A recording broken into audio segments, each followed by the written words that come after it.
میں 1948 17 سپٹمبر یعنی آج کا دن بہت اہمیت کا حامل ہے اور یہ دن بڑا غمناک بھی ہے۔ تاریخ کے اوراق خون سے لدے ہوئے ہیں آج کے دن۔ 2 لاکھ مسلمانوں کا قتل عام ہوا دکن کے علاقوں میں، اور آج فرقہ پرست طاقتیں اس سمجھیے کہ تاریخ کو مٹا کر نظام دکن کو پولیس سیکشن کے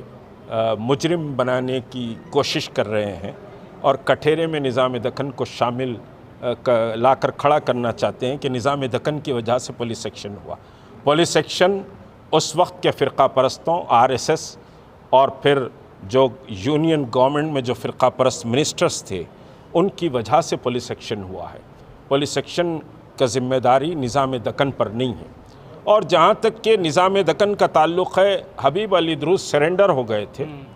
اور سمجھیے کہ جو چیف آف آرمی تھے، تو نظام کی فوج نے انڈین یونین سے کوئی لڑائی نہیں لڑی۔ جب کوئی لڑائی نہیں لڑی تو پھر 2 لاکھ سمجھیے کہ مسلمانوں کا قتل عام کیوں ہوا؟ یہ ایک بہت بڑا سوال ہے، اور اس سوال کو جو مسلمان کرتے آئے ہیں، آج 75ویں سال میں بھی داخل ہو کر رہے ہیں، اس کو مٹانے کی کوششیں کی جا رہی ہیں۔ جس طرح سڑکوں کے نام مٹائے جا رہے ہیں، انسٹیٹیوشنز کے نام مٹائے جا رہے ہیں، اسی طرح دکن کی ریاست کی اس تاریخ کو مٹانے کی کوششیں کی جا رہی ہے، اور ایسا لگتا ہے کہ میر جعفر میر صادق پھر اس بھیس میں حیدرآباد میں پیدا ہو گئے ہیں۔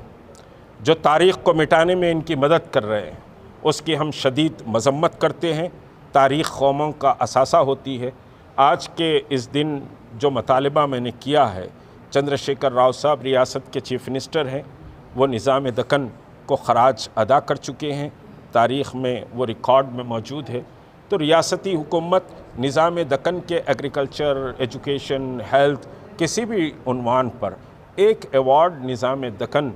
کے نام سے ریاستی سطح پر سمجھیے کہ قائم کیا جائے، اور اردو کے سب سے بڑے خدمت گزار اور خالق عثمانیہ یونیورسٹی جو اردو یونیورسٹی تھی، اس کے احاطے میں ہم، ان کی قبر کے احاطے میں ہم ٹھہرے ہوئے ہیں۔ ہم اردو اکیڈمی سے یہ مطالبہ کرتے ہیں کہ اگر آپ کو تھوڑی بھی حیا اور سمجھیے کہ اردو سے محبت ہے تو آپ نظام دکن اردو ایوارڈ کا اعلان کریں، جیسے سابق میں سمجھیے کہ یہ اعلان اور ریزولوشن اردو اکیڈمی نے پاس کر دیا تھا انصاری صاحب کے پیریڈ میں۔